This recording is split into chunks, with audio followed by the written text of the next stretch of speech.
This is Pet Life Radio. Let's talk pets. So why do seagulls live near the sea? Because if they lived near the bay, they'd be bagels. Welcome to Wings and Things, where you'll find real answers to real questions about everything you want to know about pet birds. Care, feeding, bird products, travel, and more. Everything to make your frequent flyer a happy camper. From parrots to parakeets, cockatiels to cockatoos, you'll have a bird's eye view of everything there is to know about your fun, feathered friends. So, spread your wings and get ready to fly with your Wings and Things host, bird expert and author, Susan Chamberlain. Welcome to Pet Life Radio.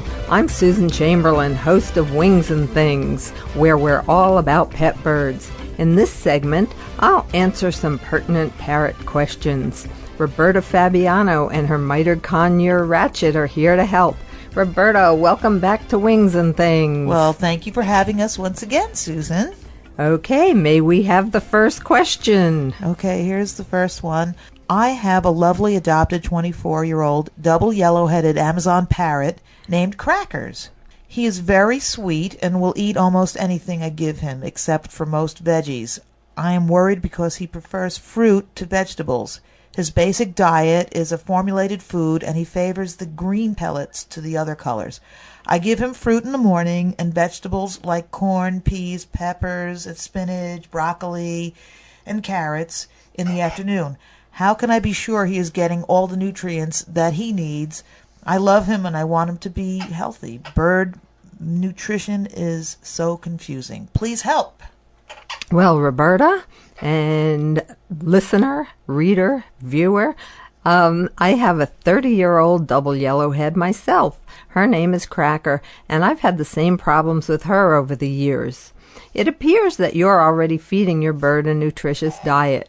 Although exact nutritional requirements for all species are not known, formulated diets, such as pellets, provide much of what your bird needs when used according to directions. There are many ways to entice your Amazon to sample additional healthful foods, and this goes for other parrot species as well. Polly see, Polly do. If you have more than one bird, a finicky eater will often mimic a bird that eats a broad-based diet. Place your poor eater next to the bird that eats everything. Will work for food. Birds are accustomed to working for their food in the wild. String chunks of firm produce onto a skewer-style rod feeder. Use an ice pick to make holes in chunks of corn, peppers, and apples to make that easier. Suspend the rod feeder from cage bars and watch your pet investigate this new way of dining. Small birds such as budgies, parrotlets, and lovebirds that neglect fresh offerings from a dish may gnaw enthusiastically on firm produce clipped to cage bars. There are also toys and receptacles that encourage foraging behavior. That's one of the latest things going on, encouraging foraging with your pet bird. So look up some of those toys and special feeders that birds have to work to open themselves, and encourage your bird to forage and experiment. If your bird refuses raw vegetables, try offering cooked versions. Bogart, my Red Lord Amazon, refuses raw carrots but loves cooked ones. Unlike most birds who eat to live, Bogart lives to eat, so I rarely have a problem coaxing him to eat anything. None of my birds like raw cauliflower, but they do enjoy it steamed. Conversely, they turn up their beaks at steamed broccoli, but relish it in its raw state. Go figure. Cut vegetables into different shapes. Bert, my African gray parrot, refuses carrots cut into chunks, but he enjoys nibbling away on carrot sticks.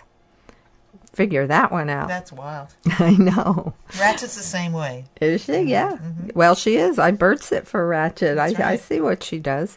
Mm-hmm. My bird sitter says I spoil my birds by cutting their grapes in half. Oh, I do that too. Now I'm cutting it in threes. Oh, okay. Yes. Well, it gets them to eat them. And if you use vitamins on your bird's produce, then it gives it a moist surface to stick to as well. It's not going to stick very well to a grape skin. Mm-hmm. Resist the urge to peel everything. Going back to the avian work ethic, my Amazons like to peel their produce themselves.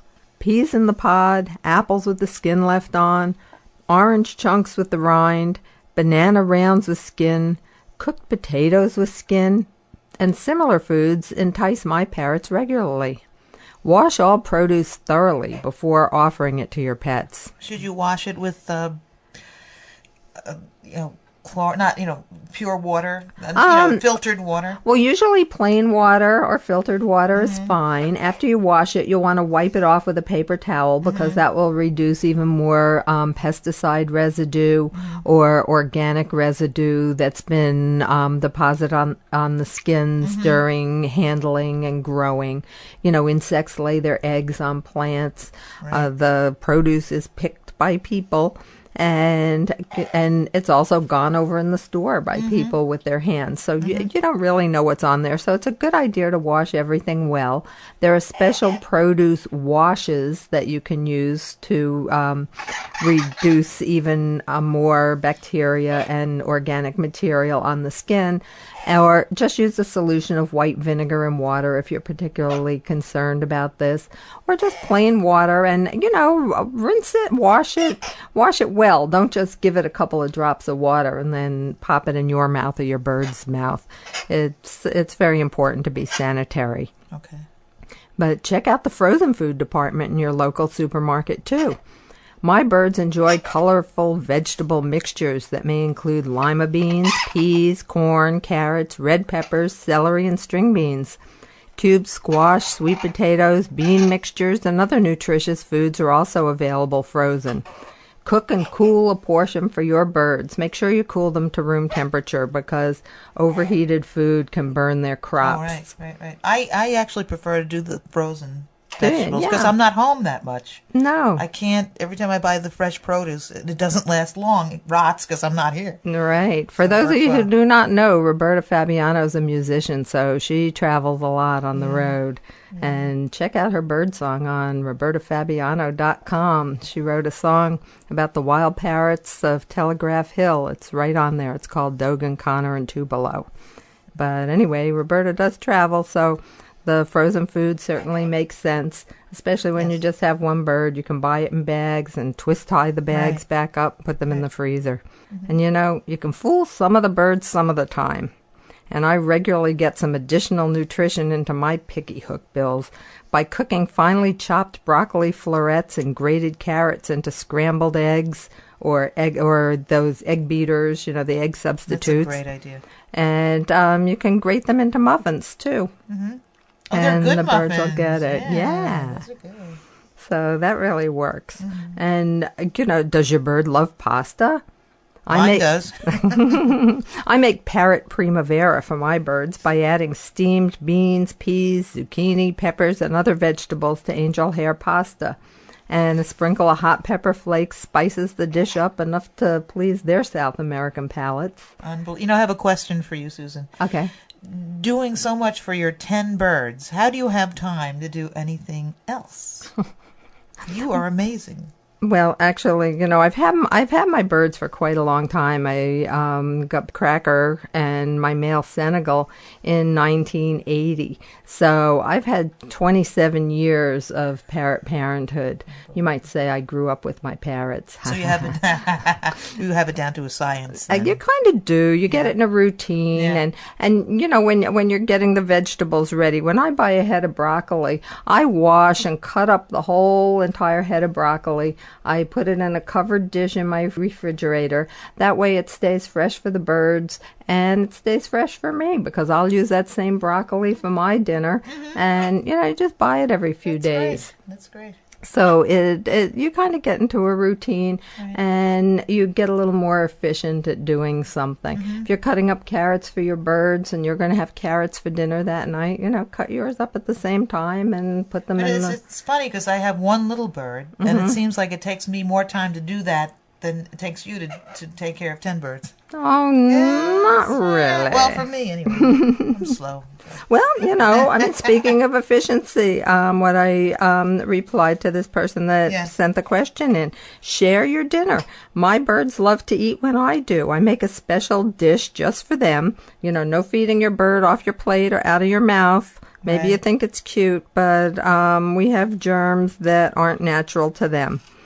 And with that special dish, I dole out portions to all the birds as I sit down to eat. Mm-hmm. And when my dinner isn't suitable for the birds, if it's too salty or if it's got mayonnaise in it or, otherwise something that they shouldn't eat, I treat them to some of that parrot primavera pasta. Or maybe some ready-to-cook bird food. You can get that in your bird store. There are many formulas available. And it all helps to enrich the diet. Veterinarian Charles Greco of the Animal Medical Center in Center Reach, New York, sees a lot of birds in his practice and advises having your bird evaluated by an avian veterinarian if you are concerned about nutritional deficiencies. He said, Amazons have a tendency to become obese, so the first thing I'd do is weigh the bird. Next, he said, I'd check the skin to be sure it's a healthy pink color rather than yellowish. A good physical exam combined with a full blood screen to check liver and calcium levels can help rule out fatty liver disease, which is common in Amazons. And for further reading, there's a book called Feeding Your Pet Bird by Dr. Petra Bergman, Burgmann. It's published by Barron's Educational Series and is available in bookstores, at pet stores, in bird supply catalogs, and through online resources. So always have your bird checked by a vet for nutritional deficiencies. Well, let's get on to another question. Okay, here's the next one. Do we name the people who sent these in, or? No, they're kind of anonymous. Okay. They didn't want to have their names published, so we'll respect their privacy. All right. Well, here is our next person. He's from Arizona. They have a problem worthy of Dear Polly. Okay. Rather than Dear Abby. Oh, I see. There you go. All right. Her husband, so it's a woman. Her husband repeatedly cleans the floors using strong solutions of pine cleaners and bleach, and she is concerned about the effect of the resulting fumes on her birds. He also persists in using a paper with colored print on the bottom of the birds' cages, even though she insists on using only black printed newspaper on the cage bottoms. Because she travels for business, she relies on her husband to take care of the birds in her absence. Oh, I feel her pain. Many of us have to hire bird sitters to care for our birds when we're away, even though our spouses are at home. That makes sense. True, yeah. Yes. Reluctant or incompetent partners are a problem, as are overzealous caretakers. Spouses, children, and housemates who simply don't listen to our instructions are really a cause for concern. Is the woman's husband mixing the bleach and pine cleaner together? We don't know that, but we do know that mixing chemicals is extremely dangerous to humans as well as pets and should never be done. Use all cleaning products in well-ventilated areas, especially those products that contain bleach, ammonia, pine oil, or other ingredients that produce fumes. Always dilute cleaning products with water according to package directions, and read and heed the caution notices on labels. You're correct in assuming that fumes and chemicals that are potentially harmful to humans can also be detrimental to birds. Because their respiratory systems are so complex and sensitive, they are more quickly and easily affected by fumes and droplets from aerosol or pump sprays. As far as training your husband is concerned, ma'am, that's another show. You may need to resort to a bit of subterfuge and pre-planning. Save a few empty bleach bottles and fill them with dilute solutions of bleach and water. 1 part bleach to 10 parts water is sufficient for sanitation in most household situations. Substitute the bottle of diluted bleach for the full-strength bottle before you leave on your next trip, and you'll reduce the intensity of the fumes before Felix even begins washing the floor. If he's like most people, he won't interrupt his cleaning routine to dash out and purchase a replacement bottle of bleach, if he even notices the difference. Right. Cleaning products containing pine oil frequently contain petroleum distillates, which when heavily concentrated can be harmful when inhaled. Use pine and citrus oil cleaners diluted according to the manufacturer's instructions and only in well-ventilated areas. Never ever spray these or other chemicals in rooms where birds are present. And do rinse off the pine oil residue. And explore other options for your cleaning needs. Peruse the avian supply ads in Bird Talk magazine for sources of bird-safe cleaning products. Avatech Exotic Birds markets Avicene, an odorless 20% chlorine dioxide product that does not require rinsing. You can visit Avatech at www.avitec.com for more information, or check my bio page for other websites. And men love gadgets. Your husband may enjoy using a steam cleaner like the one offered by Vans of Louisiana or other companies. Check it out at www.vansofla.com. Vansoflouisiana.com. Vans of Louisiana. Yeah, they make cage covers and they market a steam cleaner. Although most ink now used in newspaper is non-toxic, old habits die hard, and I still avoid using the color sections in my birds' cages.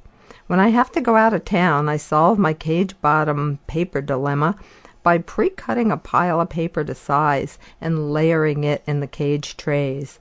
I add enough layers to allow for 2 sheets to be removed each day. A spare pile of pre-cut paper near the cages makes it easy for a substitute caretaker to replace it in cage trays when necessary. You may also be able to purchase pre-cut cage tray liners in your pet bird specialty store. If your husband is as fastidious as you've described, he may be delighted at its neat appearance and ease of use.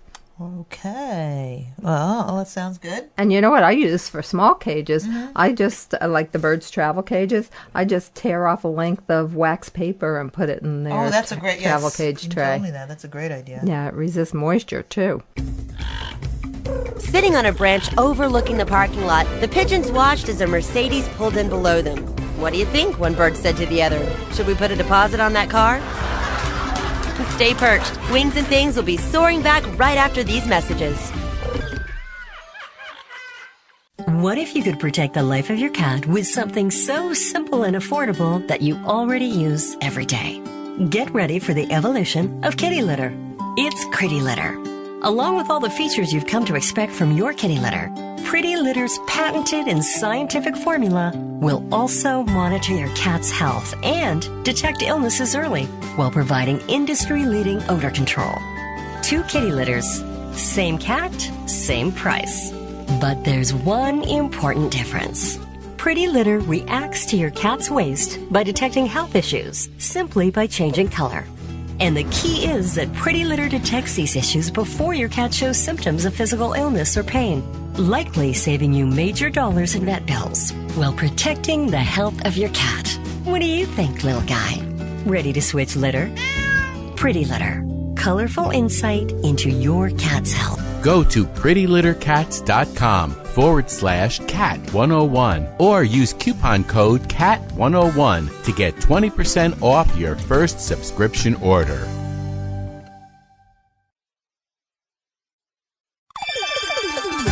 Let's Talk Pets on PetLifeRadio.com. A Frenchman walks into a bar with a parrot on his shoulder. The bartender asks, "Where did you get that thing?" The parrot replies, "In France. There are millions of them." Don't have a canary. Wings and Things is back with more great words on birds with your host, Susan Chamberlain. We do have another question. We do. Okay, here it is. Is there a non-stick cookware product that is safe to use around birds? I was in a warehouse store and watched a demonstration of non-stick cookware. they said several times that it is bird safe. How do I know for sure? As a matter of fact, I don't really know if stainless steel is safe either. Maybe we should just eat out. Now that sounds like a plan. That's what I do. You know, if the product's coated with polymers containing polytetrafluoroethylene, known as PTFE, it is not safe for use where birds are present. And most nonstick cookware and appliances are coated with polymers containing this PTFE. In-store demonstrators may not know the correct technical information about the products they're promoting. Contact the manufacturer directly for clarification. Stainless steel cookware is safe to use as long as it has not been treated with nonstick polymers and you do not burn the contents. Smoke inhalation of any kind can be deadly to birds, humans, and other species. And, you know, finally, I think we can't say that enough. It's very important for everyone to know. I would highly doubt that someone that works in a store that's other than a pet store or a bird store would know that a bird is allergic.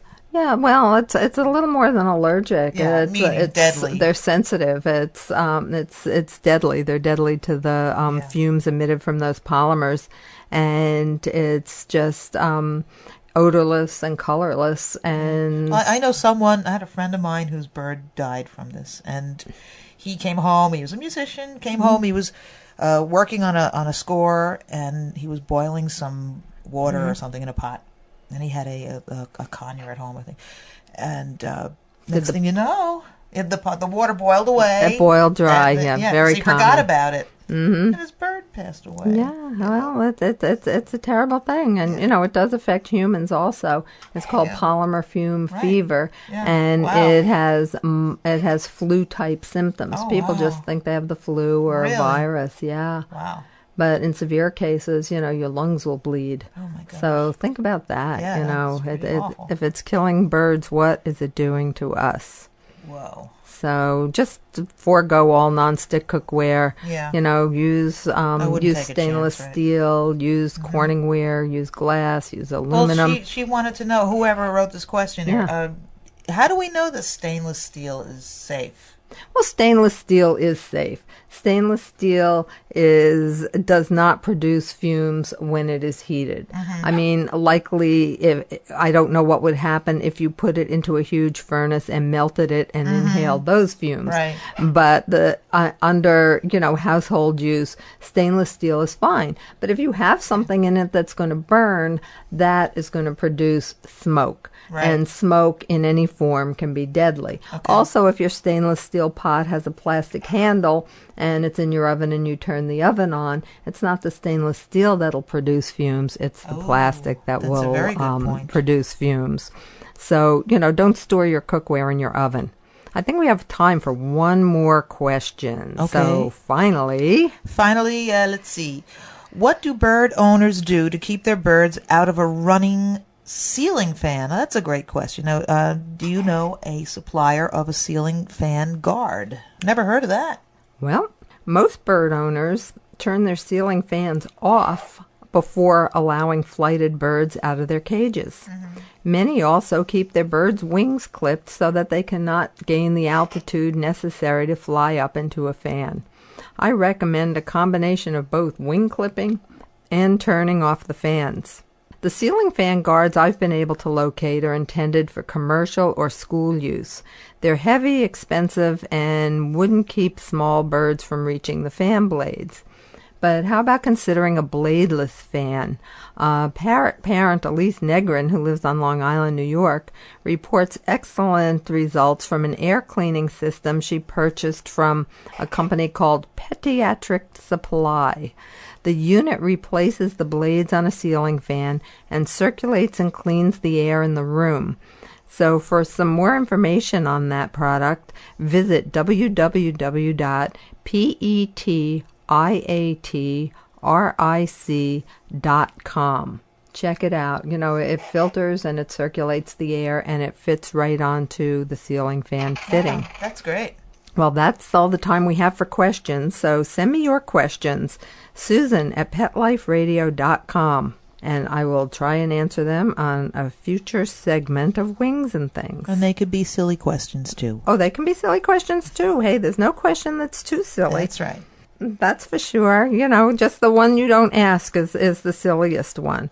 But now I'm going to address one of the attributes that has made parrots so desirable. Talking. Most of us have seen various birds talking up a storm on television. Many of these birds are professionals who appear in bird shows at theme parks. The birds are accustomed to crowds and lots of hoopla going on around them. It's not real life. Real life is your bird chattering away and then clamming up the minute company arrives. Real life is your feathered friend picking up the very words you don't want your children repeating or incessantly imitating your burglar alarm siren. Friends and readers have told me about birds that have learned hundreds of words and phrases or sing songs all the way through. Irene Pepperberg's famous African gray Alex seems to have cognitive abilities as well. Alex recently passed away, but Alex certainly went a long way to letting us know how much birds actually understand. Bonnie Boy, a budgie who lives in a Long Island, New York convent, says, "Did you say God bless you today?" And many other phrases.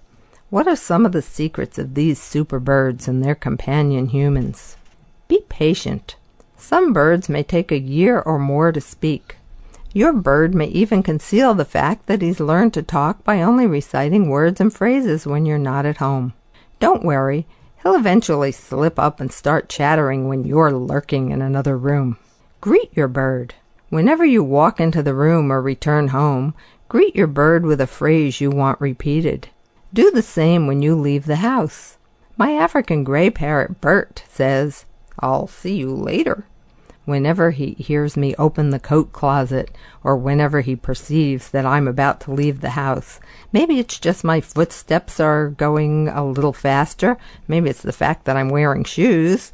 Or he just knows the signs and he says, "I'll see you later," very appropriately. Get electronic help.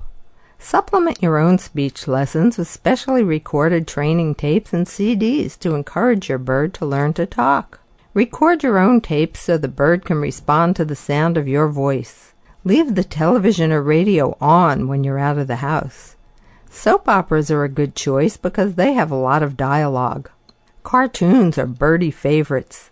They seem to love the voices and sound effects and will often repeat them. My African grays do all the bomb noises and the laughing, and it's really funny when you have your own little cartoon soundtrack going on at your house. Make it fun. Longtime parrot companion Barbara Landsberg advises making an audio tape of yourself talking and singing to your bird. Then tape the bird talking and singing as he begins to imitate you. Act like a lunatic, said Barbara. The birds love it. The birds will enjoy hearing you both banter back and forth. Create new tapes as you progress. And you know something funny about tapes and television and media? When your bird hears a bird on television, they'll know if it's a real bird or not. I notice with my birds, if it's just a human doing a bird voice, they don't react to it at all. If it's a real bird doing a bird voice, though, they sit up and take notice. Separation works. Avoid pairing your birds while speech training is in progress. Although there are exceptions, most paired birds will converse in bird speak instead of human language. Although, you know, my Amazons are so funny. Sometimes they'll just get it going. My African Gray and my Red Lord Amazon Bogart both do the whistles from Close Encounters of the Third Kind, that hoo-hoo, hoo-hoo, and one will do it, the other will pick it up, then they'll just do that back and forth. And the two African Grays, they're working busily in their office every morning. One African Gray will ring the phone and the other one will say, "Hello." So, you know, they kind of do that. And it's really, really funny. Very cute. Hey, how about singing? When Cracker, my female double yellowhead, wants me, she cries, "Ma!" She sounds so pitiful. I despaired of teaching her anything new until I saw how she reacted to my Edith Bunker-like singing. So go ahead, as Ratchet says. Come on, sing. Change the pitch of your voice. When your bird's eyes begin to dilate and he begins to vocalize with you, you've hit the right notes. You know, my birds kind of just do a hoo-hoo and maybe a little phrase or two from I Left My Heart in San Francisco, but I know Amazons that sing happy birthday all the way through. How about teaching your bird some useful information? Several Long Island Parrot Society members have taught their parrots their names, species, addresses, and phone numbers in case they ever get lost or stolen. It may take a while, but try to teach your bird something that will identify him in case of loss or theft. Listen to your bird. Do you hear the doorbell ring when you know nobody's there? Is the phone ringing while you're on it? The sounds may be coming from your feathered friend. Many birds have a talent for sound effects mimicking household noises. Pay attention to the sounds your bird picks up, and you'll be better equipped to encourage him to talk, sing, whistle, or imitate various sounds. Use positive reinforcement. When your bird learns a desirable word or phrase, reinforce it by repeating it frequently. Reward your bird with a special treat, a toy, or attention. Keep records. Keep a log of words and phrases as your bird learns them. Repeat them back to him every so often, and make sure he retains his vocabulary. One reason we love our feathered friends so much is because they frequently communicate with us in our language. However, don't automatically assume that your bird will talk. Even though most hook-billed species have the ability to talk, ultimately the bird's choice. Love your pet for its quirks and personality, and consider speech an extra. You know, one time years ago I saw a funny ad in a newspaper. It was advertising parrots for sale, and it said, "The sounds of the Amazon jungle in your own home." Well, you know what the Amazon jungle sounds like. I think we'd rather have them saying, "Hello, hello." It's really a lot of fun to have your bird speaking with you and speaking in your language, and they seem to enjoy the extra attention that it garners. But then again, you know, you love your bird for its personality and for being a bird. You can learn more about pet birds at monthly meetings of the Long Island Parrot Society. The Society meets the third Wednesday of each month at American Legion Post 94 in Babylon Village on Long Island, New York. The doors open at 6:30 p.m. and the program begins promptly at 8 p.m. It's like a mini bird show every month. Everyone is welcome. There is a small guest fee. Humans only, please. Leave your birds at home. They will not be admitted. For details and directions, visit www.liparrots.org. That's all we have time for now on this segment of Wings and Things. But send me your questions. Send me your funny bird stories at Susan@PetLifeRadio.com. And we'll see you next time. Join us every week on Wings and Things with your host, Susan Chamberlain, and get a bird's eye view of everything there is to know about pet birds and how to make your frequent flyer a happy camper. Wings and Things, only on PetLifeRadio.com.